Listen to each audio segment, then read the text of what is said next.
Giddy up. Welcome back to Dr. BeeWell, the #1 health podcast in the world.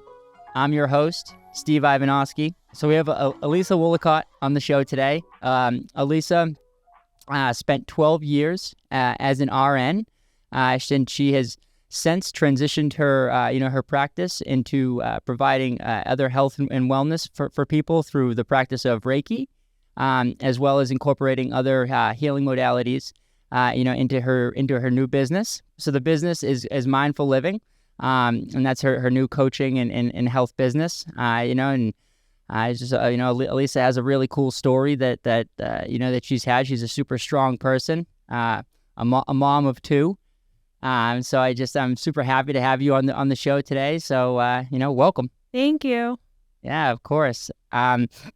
So let's just to get started. Let's talk about your background. I know that you were a nurse for 12 years. So let's talk about that. Take us back to why you decided to become a nurse, and then through school and through your career. Just kind of give us a little bit of a background. Yeah, definitely. I kind of grew up always knowing that I wanted to take care of people. I felt like, I don't know, that was just my natural ability. And then I realized that I balanced a lot of my self-worth off of what I could do for other people. So I really threw myself into what I could do to make people feel better. I started off as an aide, like when I was a teenager, and then went to school for nursing, completed that, and started right away, honestly, in the operating room. Oh, cool. So like what my son calls it, the body shop. They come in, we fix it, we send them out. Love it. And then transitioned from there into the emergency room and did a lot with emergency medicine. I did a little bit of psych. I did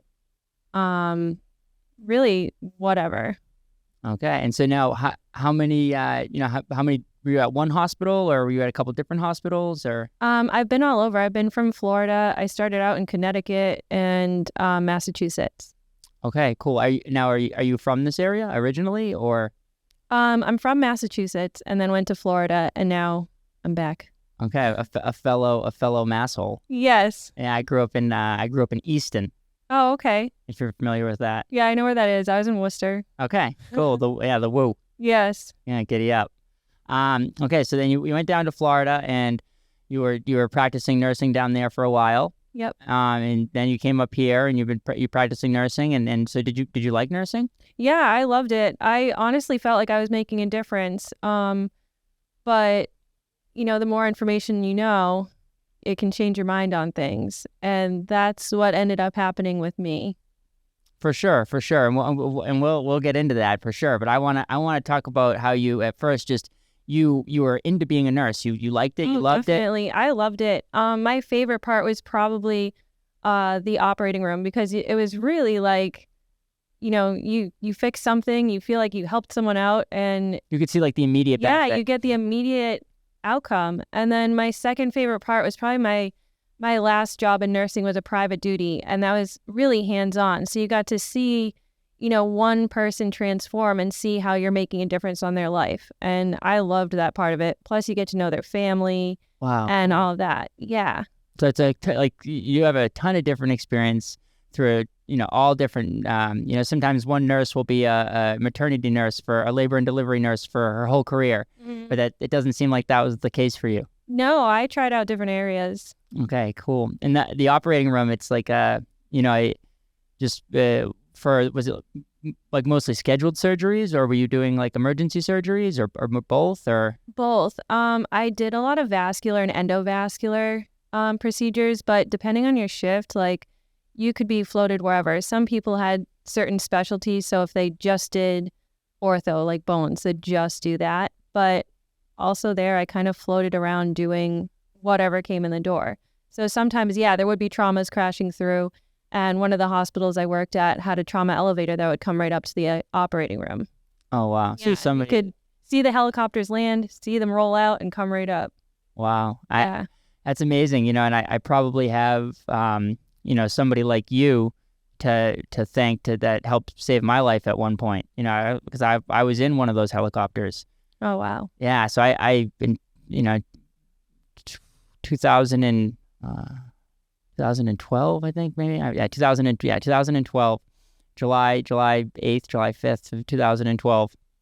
I had just turned 21, about a week before, and I had gone to see my nephew be born. He was, being born in Massachusetts. I was doing an internship down in Cape Cod, and I drove up. I was driving, I drove up that weekend. I hung out with friends because, I was in the Cape the whole time, and I was going to school in Boston. So I saw some friends from Boston, and then I went and saw my, nephew, which was amazing. It was my first nephew, at that point. And, that night, I had to work on Sunday. I had to be back down on the Cape on Sunday. And, we Saturday night we partied, we had fun, we stayed up, whatever, but like it wasn't nothing too crazy or whatever. And then, the next morning I woke up and I was driving down to Cape Cod to go do the internship, and I flipped my car 2 full rotations. Hit a tree, so that I found this out afterwards. So what actually happened, this was 8:00 in the morning on a Sunday. The next thing I remember, it's 5:00 in the morning on Monday, and I wake, I wake up in the ICU of MGH, wondering where the hell I am. What happened to me, and they tell me, hey, you flipped your car 2 full rotations, you hit a tree, you have all this stuff going on with you. You had pretty stable, but you had a brain bleed. Traumatic brain injury. So, I was on all these crazy medications. I'm a pharmacy student at the time. So, like, I take a look at those and... You know what you're taking then. You know what I'm taking. And it's like, holy shit, why am I on Keppra? Which is a anti-seizure medication, anticonvulsant, So I'm like, what's going on here? They kind of calm me down. It's like, well, like, where's my family? They were like, oh, well, they gave me a weird excuse. They said that they because I wasn't able to be conscious to give anything about HIPAA, that they weren't able to tell. And I just like, that doesn't make any sense. But you guys found my insurance card. But regardless, Right. This is what I'm trying to say is these people helped save my life. And you were, the nurses that did that. I never got to meet any of these nurses, but I was likely on one of those trauma elevators that was, coming up. Like, this guy is, I was, banged up. And, I have, if you look, I have 39 stitches here. Oh, yeah. Yeah, 42 stitches here. My ear, I'll have to take off my headphones for a second, but my ear actually got ripped all the way off. Yep. So pretty crazy. 14 staples in the back of my head. Yep. So, yes. That's wild. So a little giddy up. And so like someone like you helped put me back together, and like, someone in the emergency room helped put my ear back on, and like, I found out later that it was just like a resident, a student is like, I look normal, I somewhat normal, I guess. Yeah, you do. Yeah, right. So, you wouldn't think that I had this horrific car accident. And so it's like, it's cool that, I have someone like you to thank for that. So it's also cool that you enjoyed seeing that experience on the other side of it, as much as the person probably is thankful and grateful that they're alive. It's also awesome that you provided it for them. Definitely. And it is true that often, like, you don't know who actually helped you out. But, if everyone's doing their job and working together, it works out great. Like, clearly it worked out for you. So that's good. Yeah, that's so cool. So that is how it goes a lot of times. Like you said, that, like angels, like just people who you'll never meet them. You'll never maybe even know them. If you don't look into it afterwards, you're never going to know who it was. Yeah, exactly. And when you're in that trauma state, you don't remember anything. You don't, remember, you might remember a face or something if you're conscious. I wasn't conscious, so yeah, that's incredible. So you were like really liking this job and you were enjoying it and, felt fulfilled. Yeah, definitely. I thought I would be doing it forever, honestly. Okay. Maybe going more towards private duty and stuff like that, because I did really enjoy that part of it.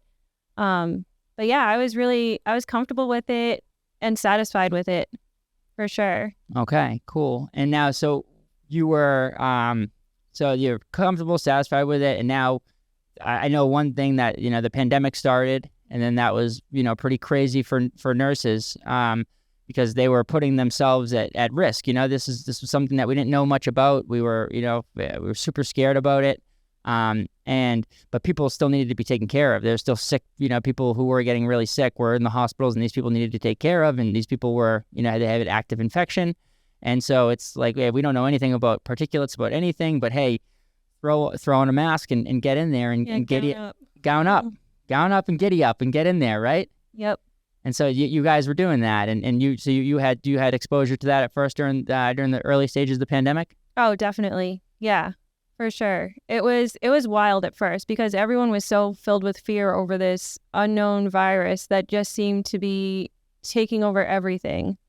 So at first, yeah, it was kind of scary. It was definitely a lot of work.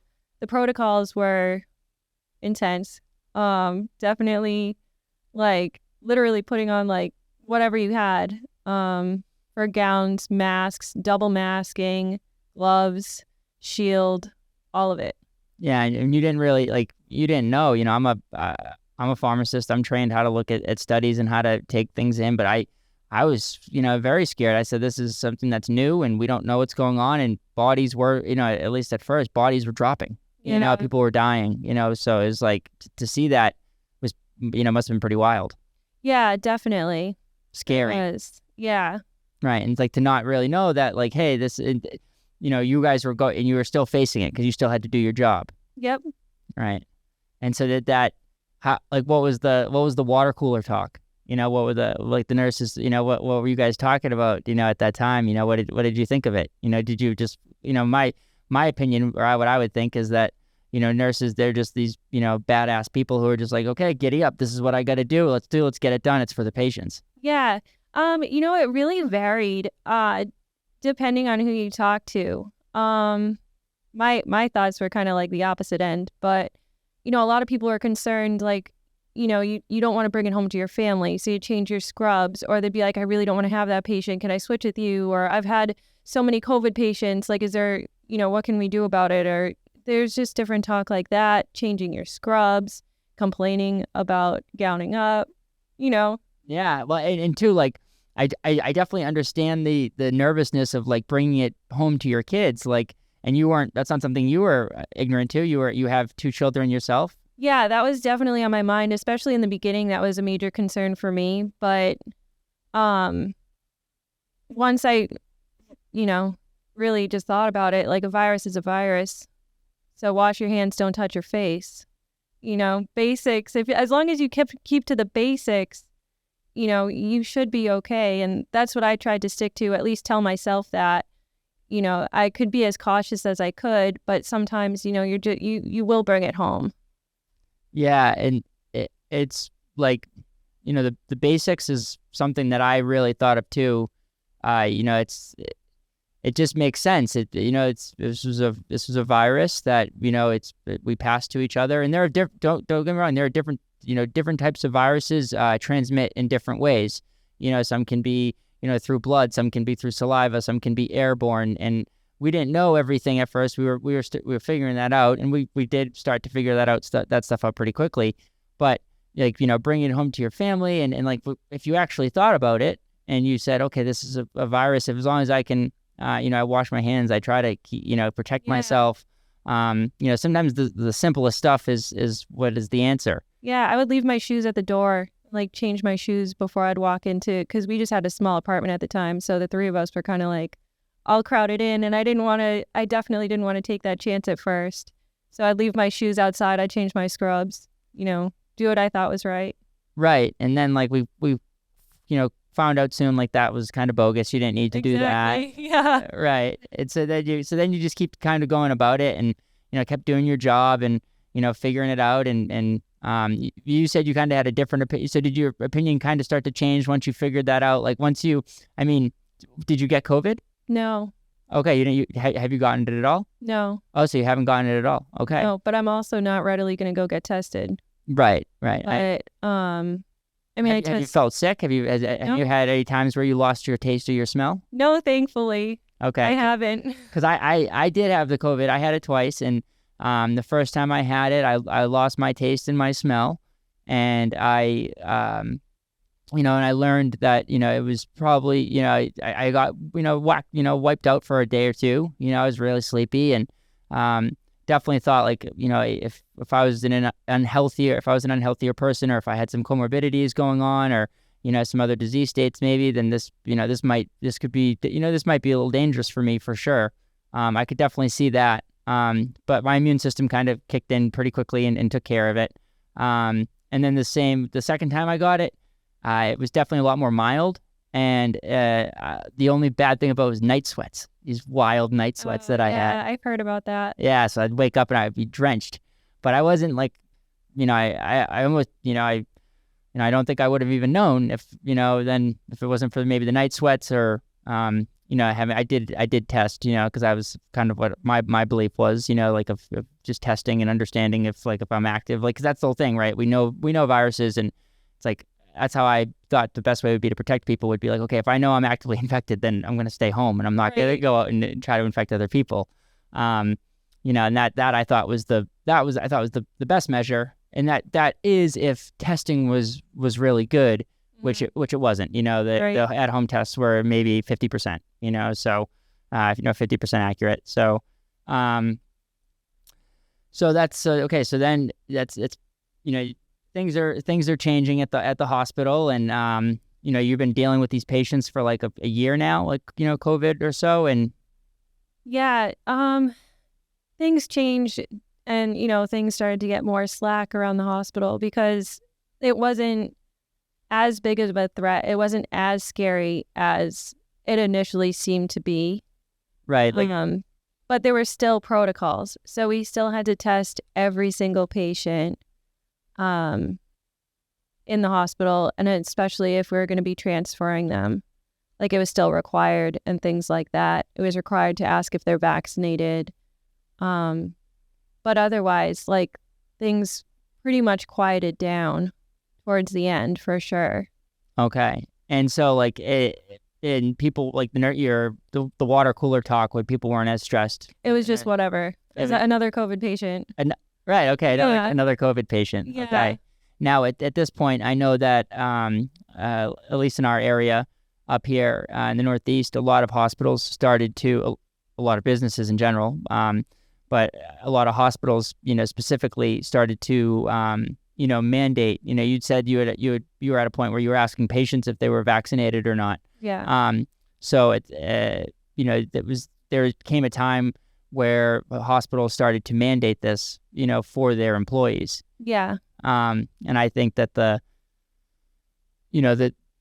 dichotomy of that, where these. You guys were just exposing yourselves to this for a full year, and nobody cared then. Yeah, nobody cared, and now they're saying, "Hey, you have to do this," right? Yeah, that was really frustrating for me. I knew that they were rolling out the mandates, but I didn't think it would be as heavily as enforced as it was. But also, I was naive to the backing of it, like the reasoning why would be mandated to get vaccinated. So when they first told us about it, I tried to fill out the paperwork for a religious exemption. I filled it out twice. Both times it was declined. And then I kind of looked more into, I kind of followed the money, and realized that, they really were going to be enforcing this. They were going to be enforcing that everyone worked there is vaccinated and up to date with it. And up to date with it, meaning that you had to get your double shots and then follow boosters. Right. Okay. Now, we're at the time that this was coming down the pipe, was the booster already available, or this was kind of before the booster was available? Probably. I believe it was before the booster was available. But right, they were already talking about that. It was already being developed, yeah. So it was. Last October, we were supposed to, all of the people who were not vaccinated were supposed to get terminated from their positions. They didn't have enough staff to cover us, so they pushed it to November 1st. So what was the original date? October 1st. And then because they didn't have enough staff, they said, "Oh no, by the way, you can work until November 1st, and then you're fired." And then you're fired. Yeah. So a lot of people had some tough choices to make. Yeah, I mean, I had been hearing about it since July, so I kind of knew what was coming, but I tried to keep pushing those religious exemptions or anything I could do to try to have that choice. Right, the autonomy of hey, this just isn't something that works for me. Now, you talk about a religious exemption. Is that something you have? It was something that I looked more into. I mean, I'm Christian, but there wasn't anything specific that I could really say about the vaccines other than, autonomy over my own body. Right. And a lot of things that I was asking, like, my patients have the right to refuse any drug. They have the right to refuse any treatment. They can leave AMA, and I can't even refuse getting a shot that nobody will even tell me what's in it. I was taught how to store it and how to administer it, but you can't even read what you're getting. So yeah, AMA is against medical advice.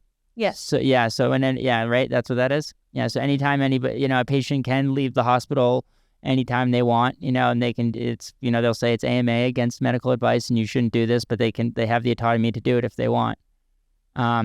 And so you had mentioned that when we had our pre-show phone call that I'm a pharmacist, but I wasn't working in pharmacy or active in the in it, and I didn't see package insert or anything like that. But you said there wasn't anything. It lacked that, yeah. Yeah, and I mean, I've given a lot of medications, and you can always find out. I mean, you can even look up on Google what medication you're taking. I mean, patients love doing that, and then telling you about what they're taking, but you can't do that with the COVID vaccines. So not only do you not know what you're giving or consenting to taking, but, you can't even make your own choice whether you get it or not. Yeah, that was the thing that and then people would, on the other side of it would say, well, okay, well, you don't deserve a job then. You don't deserve the privilege to work. And it did like that.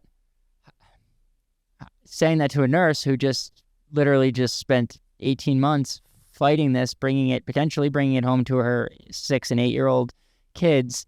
How I can't imagine how you were feeling. Yeah, honestly, I don't know. It kind of felt like a bad breakup.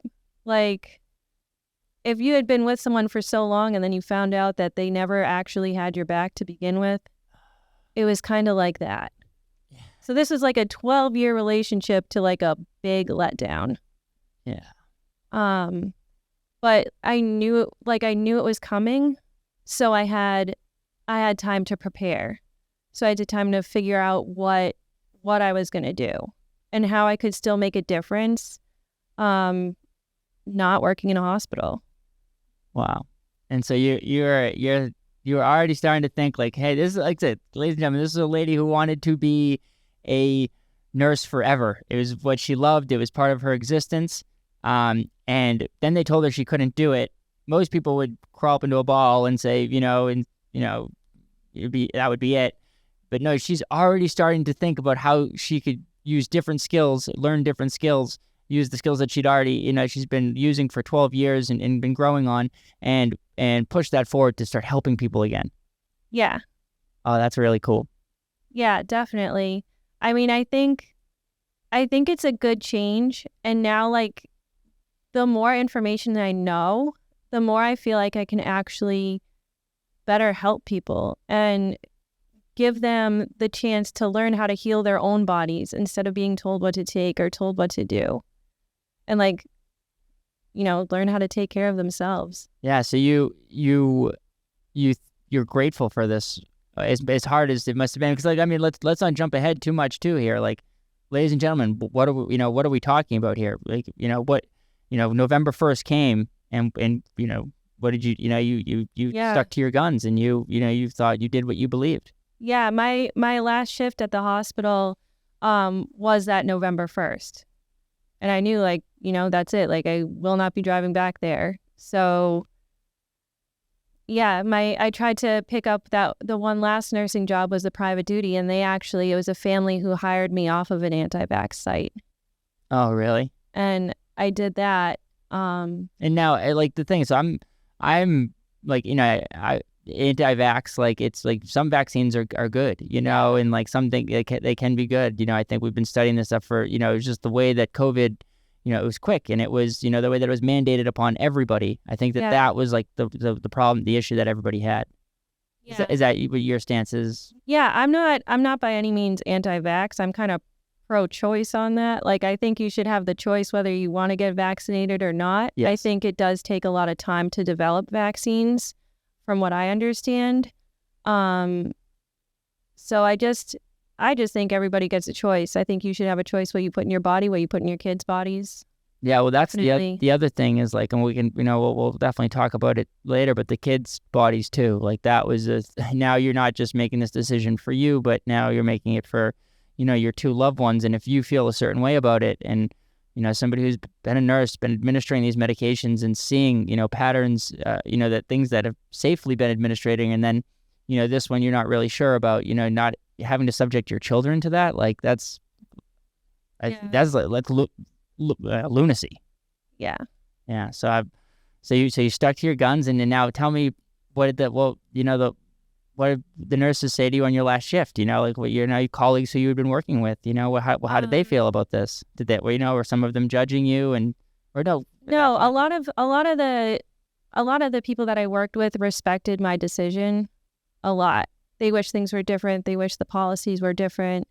I still get texts from some of my nursing friends like, oh my God, when are we going to work together again? I'm like, when they lift the mandate, I don't know. Right.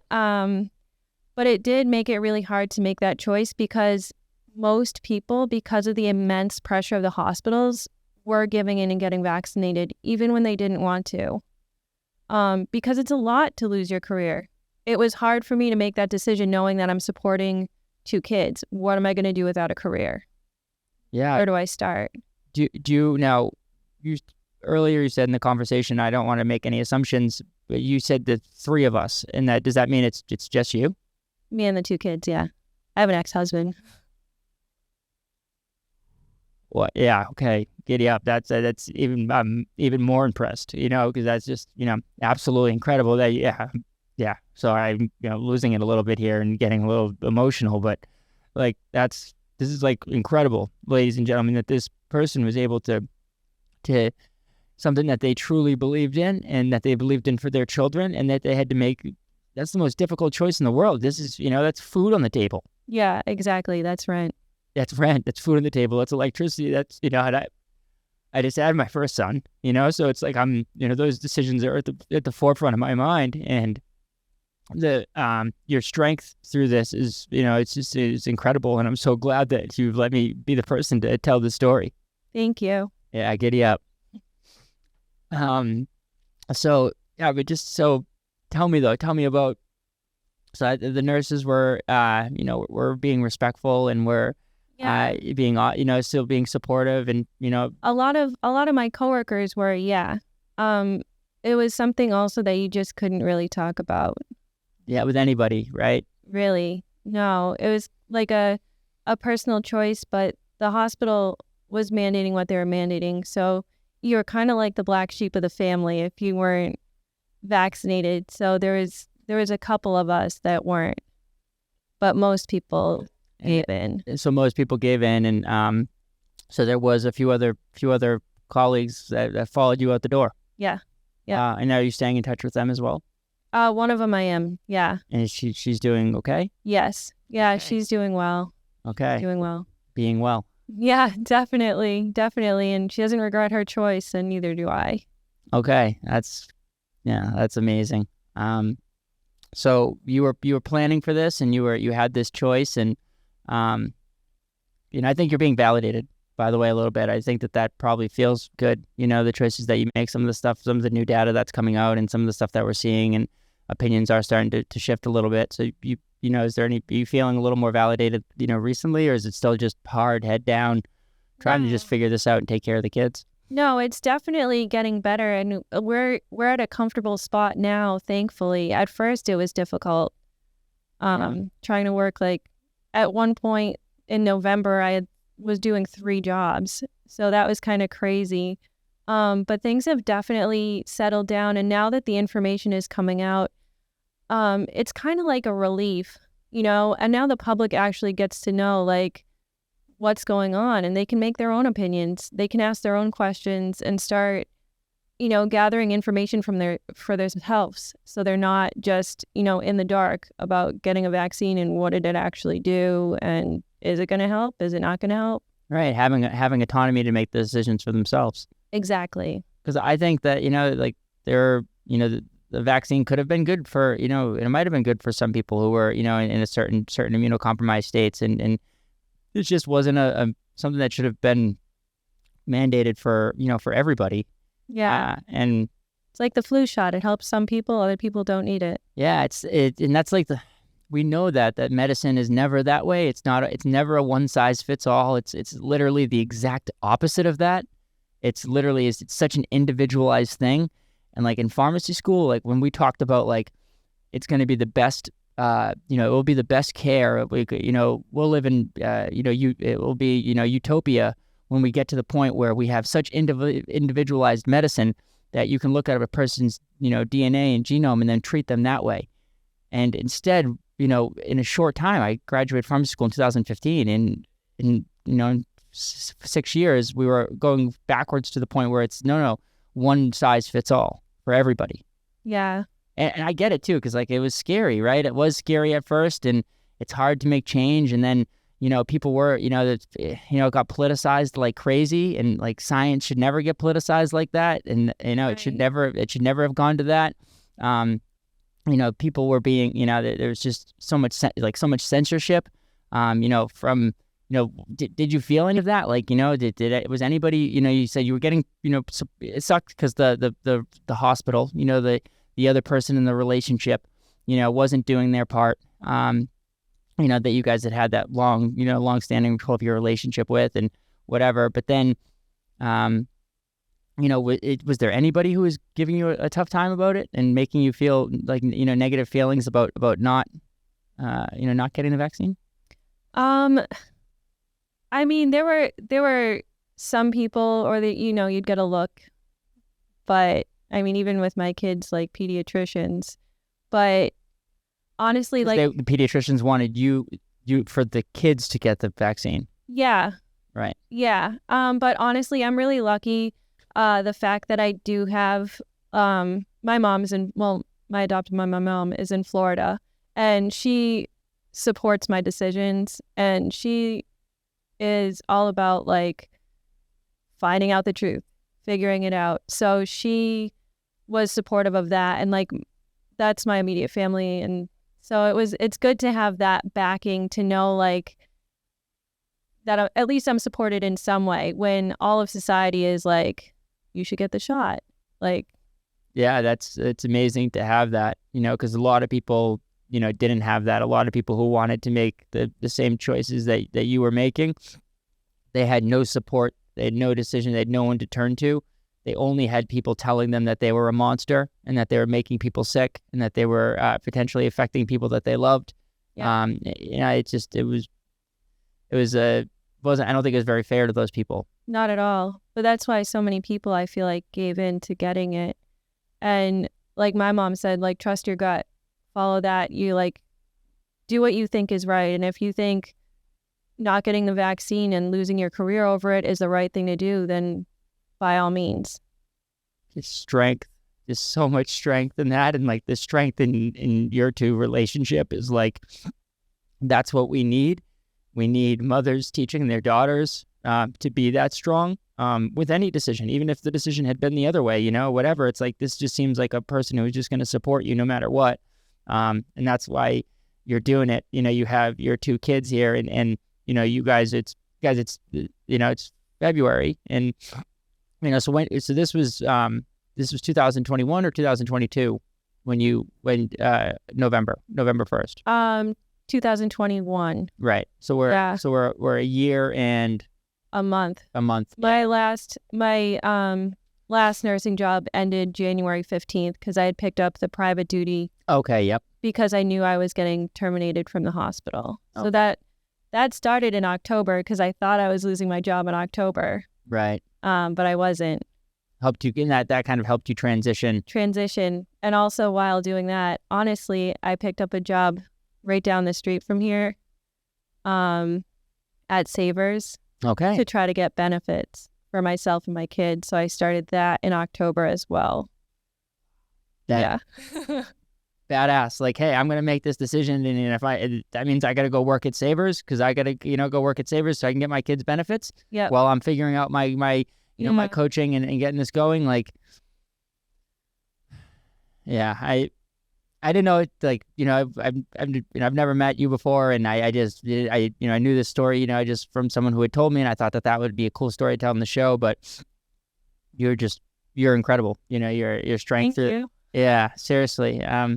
So now you were preparing for this otherwise though too. So you get into private duty, and then, but you were also trying to like, build your brand, build this mindful living. And, I know you started to do Reiki, Yes. which is kind of cool because like at the same time you had been a clinician, an RN who was, treating people in traditional, East, Western medicine.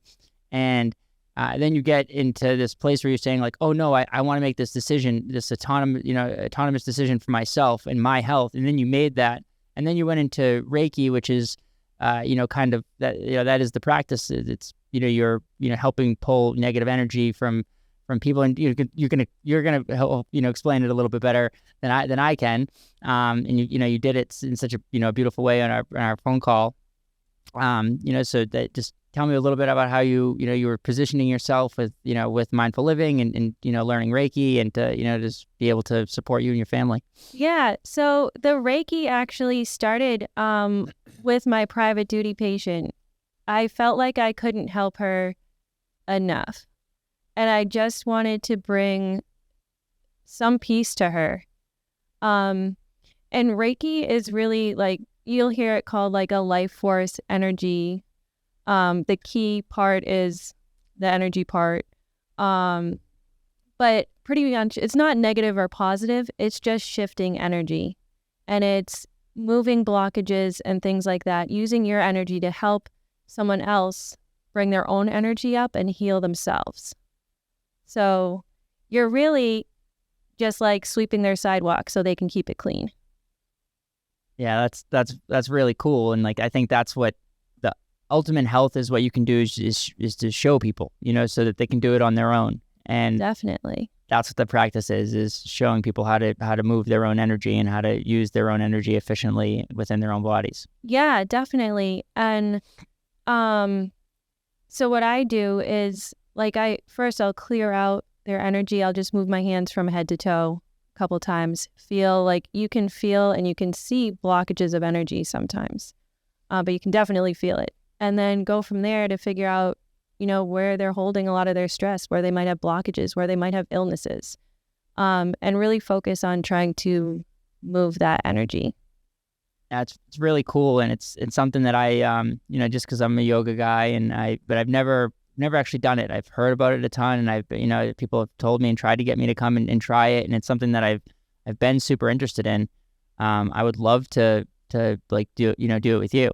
Yeah, definitely. Yeah, we could like do a series on it for the for the people, for the audience. So I could we could kind of maybe we'll even live stream one of them or something. Yeah, that would be cool. We could do that. Okay, cool. Yeah, we have this place is so Rebel House here down in Newington is so multifunctional.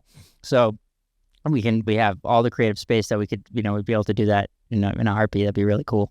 Definitely. Okay. I could bring my table. Hell yeah. Okay, cool. Yeah, because that's I'm like I said, I think energy. I'm all about the energy and energy work, and getting more exposure to that, and like that would just be such a benefit for the Dr. BeeWell community for sure. Yeah, I'd definitely be willing to do that. Okay, cool. See if we can work through some of Steve's blockages. Because there's definitely some there. For sure, we can work on that. Okay, giddy up. So now. When did you start training to become certified in with that? Probably After, in November. So like right when I was maintaining those 3 jobs. Right. Okay. Yeah. Yeah. Right. So you're saying, okay, this is right. This is what I got to maintaining 3 jobs and doing Reiki training to try to push it forward so you could be where you wanted to be. Yeah, definitely. So cool. That's so cool. What's like some of the techniques that you've used that for the coaching that you've seen that's been helpful? for people from the experiences that you've learned? Yeah, so my coaching is kind of the other aspect of it. On top of the Reiki treatments, which some of my coaching clients have also gone to a couple sessions. Usually need to go to like 3 to start really noticing a difference, but sometimes you can notice changes right away.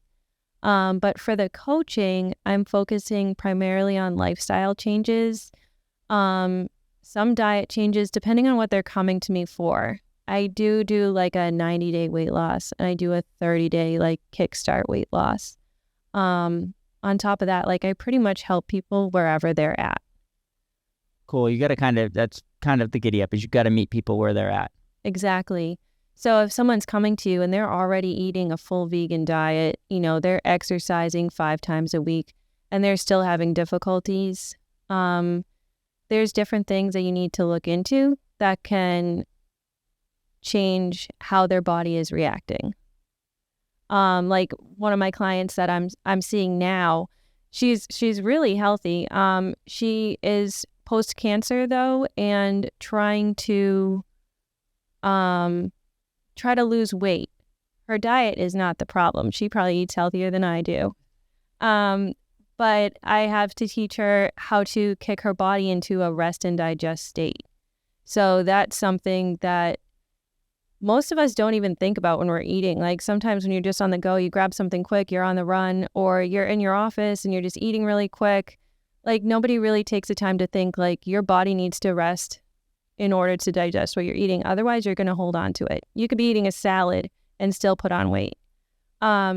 So getting people to learn how to change their body's reaction and metabolism and start them on like good systems and like habit changes is something that like I'm really working to do with, regardless of who my patient is or client. Yeah. You hear that, Jacob? Even a salad, brother. Even a salad can hold me down. Fuck, man. Steve, I can't win, bro. I can help you. Yeah, no, bro, exactly. We'll get matching tables, matching Reiki tables right next to each other. Giddy up. So yeah, I think that that the rest and digest, no one's ever said that to me before, but it's something that is, it's the simplicity of it is so perfect, and it just hits home so much for me. Our bodies are constantly, our hormones and our neurochemicals can control everything in our body.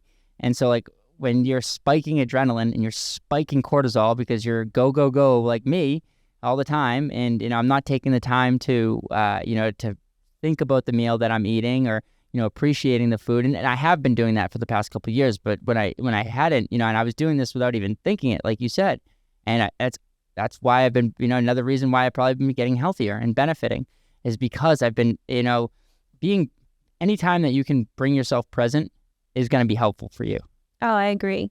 Yeah. And for sure. Right. Like, and anybody who's, is any type of, inkling about energy and stuff like that, they know that because it feels good. And when you bring it in the moment, and, with food, it's like that can be such it's a tricky relationship.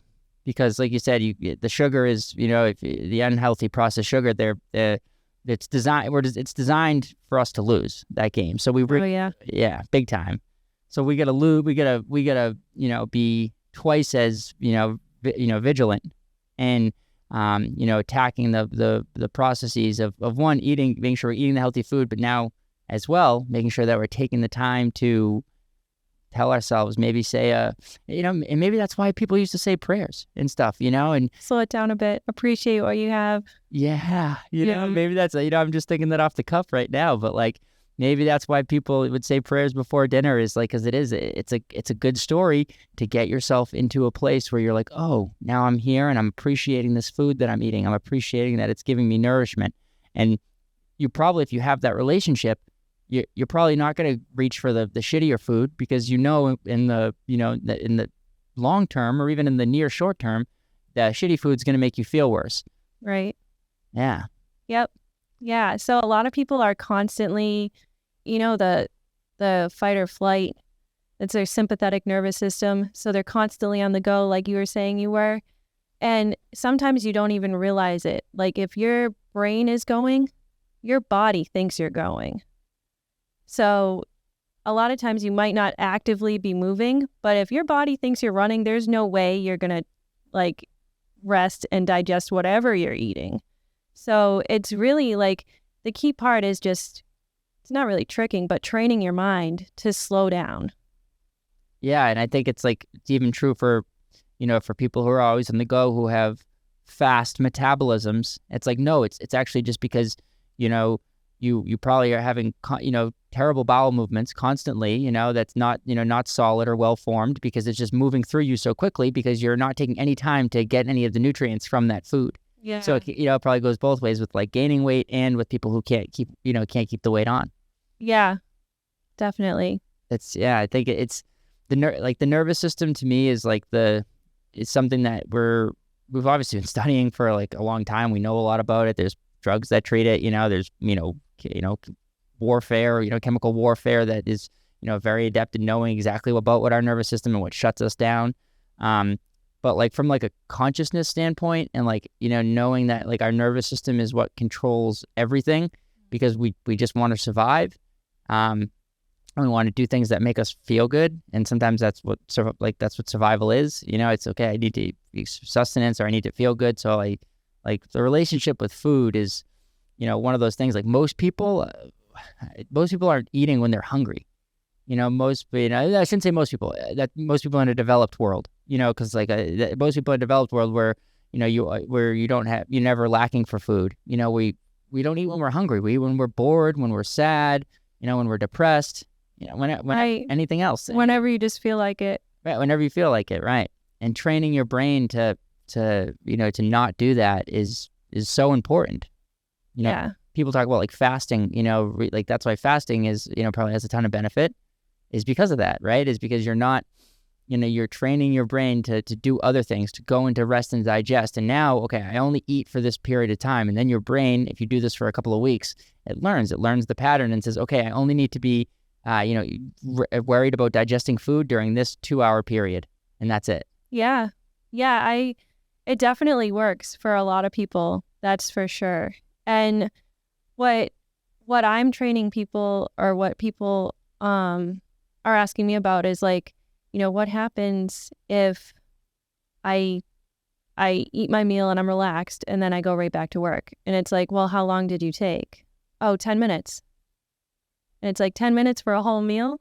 Like you can't, that's not possible. Like it's possible. Trust me, I've been there, but you're really supposed to try to space out a meal for at least 20 minutes, which a lot of people don't do. I know I was included in that.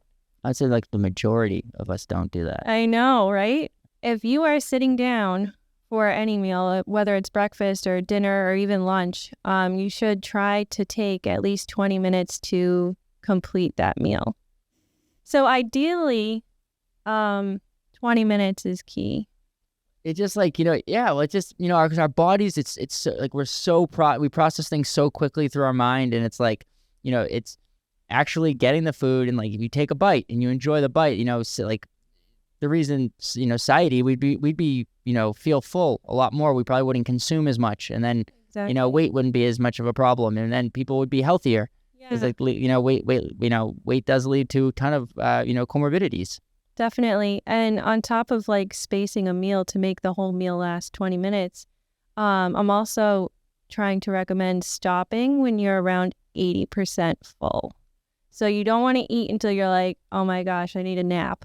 Or like you get that like almost sick feeling from like really clearing your plate. And you'll realize too, when you start listening to your body, if you do space out like the time for your meal, when you are actually starting to get full. Yeah, I think because a lot of people don't even recognize when they're full. Yeah, I don't have I have a horrible relationship with food that way too. It's like, but unless I'm like really hungry, that's the only time I can tell that I'm hungry. And then like other people are like, oh, I'm hungry, and I to me that was always just like, and I think this is getting better because I'm starting to get better subconsciously. Now I'm gonna actually start focusing on it, and we're gonna see and update the people how this goes. But I just think conscious eating that's like the best possible thing you can do. Definitely.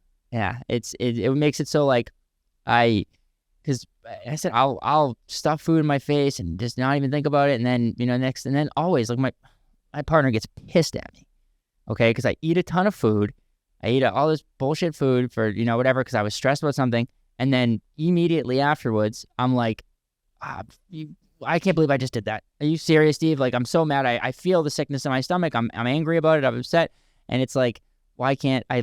I just gotta learn. I gotta keep teaching myself that that relationship with food, that it is only for when I'm hungry, and it's not to serve any of my other emotions, and maybe practice on some breath work. Yeah. Instead of eating instead.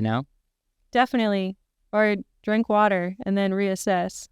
Yeah, that's a great tip. That's a great tip because water is great, and it's a lot of times we're not even. I think that nobody, not nobody, but a lot of people don't get enough water. It's like, there's different statistics out there, and I don't know what the actual number is that people need for water. Do you know what the like Gallon a day?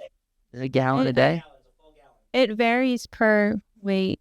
Wow. Okay. A gallon seems a little bit high because I was on a gallon for a while, and it was like, okay, when I'm working out and I'm doing everything, when I'm being a human being, actually, a gallon is pretty easy to go through. Yeah, but when I'm sitting in an office all day and it's like that's exactly, brother.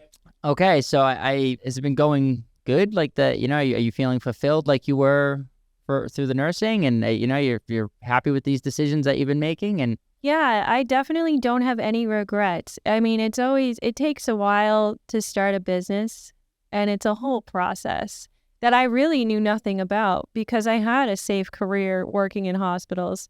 So being out on my own and trying to figure it out from there, getting different clients, trying to make that work, doing it from my house, which was a challenge in itself.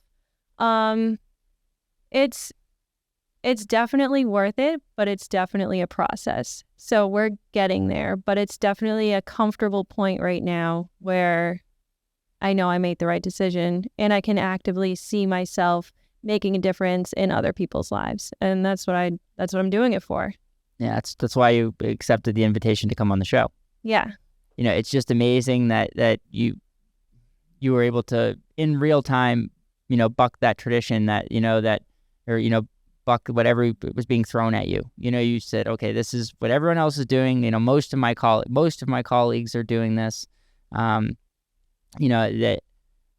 I'm not gonna, because I believe in it. And now what kind of led you to believe that it was, just that it wasn't for you, just that because of your experience and, that you'd had, experience with other medicine and it didn't give you enough about it and you were trying to search for it. And, yeah, for the most part. And then I ended up going down like an alternative medicine rabbit hole, and really like looking into big pharma, following the money, just a lot that goes on in ads here and different propaganda and different pushes from literally everywhere.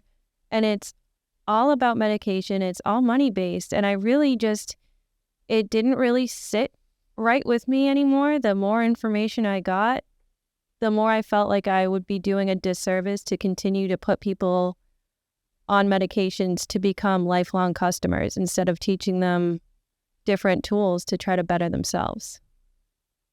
Yeah, you keep hitting home with everything you say, and I think it's so cool that you're able to have that perspective, even going through like this super challenging time, that you're still focused on because that's what sucks about it, is that like you had this, or it did suck about it at first when you had to go through this, is that everybody was saying like you were just thinking about yourself, when you weren't getting vaccinated. Yeah, selfish. Selfish. And like that wasn't the case with you at all, right? So like, you were trying to not just help yourself, not just help your kids, but also what you thought in your head, what you thought you could help other people with. So it was like a whole, you just couldn't do it. It was too against the grain for you. Yeah, definitely. And like you said with my kids, a big push of that was I felt like if I gave in and was allowing people to dictate what I'm putting in my body, what's to say they're not going to do it for my kids? Right. And what am I going to stand on then if I gave in? Right. Yeah, exactly. And that a lot, I think a lot of people felt that way when they probably went to go get their kid shots. You know, the kids got them, you know, because the parents got them, and that's just how it went. And Yeah. now, did you have to worry about anything like that with the schools and the mandating of the schools? Is that a thing around here? They didn't mandate it up here, thankfully. Okay. No, so we didn't have to deal with that. But the more I've looked into it, really just stopped vaccinating my kids recently. Yeah. Yeah, they have the major ones, you know, that everyone got growing up. Right. But as for the new stuff, Yeah. Right. I'd rather not. Yeah. It's like, let's just see some research on it and let's figure it out, and let's just keep doing what is best for science and you know, best for humanity. And I don't necessarily know exactly what that is, but I know that we can, if we come together and we don't fight with each other, we can figure it out. Yeah, for sure. Yeah. For sure. It's all about having a conversation. And I can't believe that you know, that most people would have just gotten so derailed, you know, going through what you went through, and you stuck to it. You had a good support system. My family didn't even want to see me. You know, my family didn't want to see me. And like I said, I was a person who was openly testing. And so this is a time where it's like, hey, and my mom is sick. My mom has cancer, and I was trying to protect her as much as I could. And, you know, but to me, it was like, you know, the tests that weren't great, you know, but they were at least better than, you know, not taking a test. So it's like every time I went to see her, I would test for that week and I would figure it out. And then, you know, other people might go and they would say like, hey, and they just didn't, and this is just, it was just the scare, you know, everyone was so scared, but they, you know, they just thought, you know, oh, I'm vaccinated and I'm good to go, so I can go see mom. Yeah. It's like, well, no, you might actually be putting her at risk. So like, even if you're vaccinated, you should test too. And if that, you know, and testing was bullshit too. It's like, you know, it's like, so it's there was just so much that went into it. There was just so much hatred and vitriol towards each other that I don't want that to ever happen again.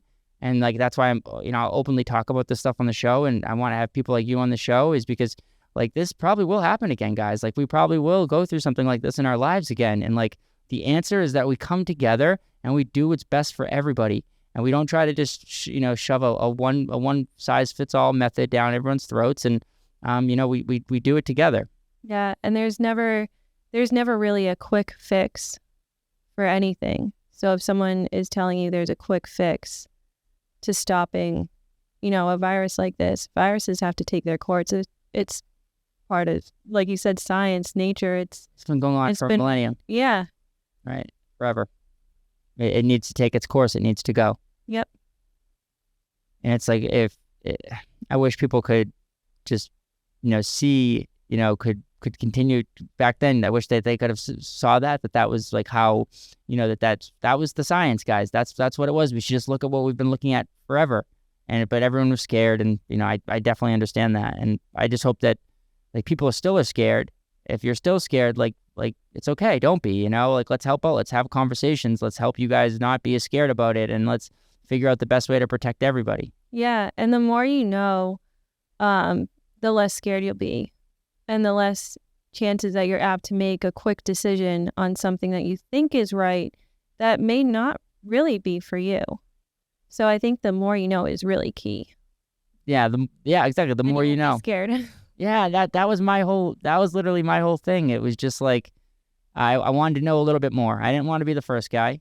And then, because they'd said one thing, and then, my background and my education, and then they just, the goalpost kept moving, it kept saying one other thing. I said, okay, at this point, no, that's, you said one thing, you based a claim off of this, and this was supposed to be the outcome. It wasn't the outcome. How can you still be demanding my respect and my trust? I didn't, that was hard for me to see through. Yeah. I believe it. Yeah. Well, I just want to thank you so much for coming on the show today. You were like so incredible. I really am hoping that we'll be able to do the Reiki series. Okay, you're definitely excited about? Yeah, that would be great. Okay, cool. We're definitely gonna do the Reiki series so that we can expose the listeners to that. Get me and Jacob on the table, baby. Giddy up. So yeah, our guest today, she's an amazing person who has so much strength, with her family to decide to go on her own and make decisions that worked best for her. And she started her own company, Mindful Living. You guys have a social? No, not yet. Not yet. Okay, giddy up. We're working on it. Yep. Okay, so we'll once that gets out there, we'll update everybody on there, and we'll she's gonna help us on our journey of helping everybody be well. So Elisa, thank you so much for coming on the show. Thank you for having me. Yes, thank you so much. Giddy up, everybody. Be well. And just remember that there's strength everywhere you look for it. I'm looking across the table from it right now, and that's a giddy up. Be well.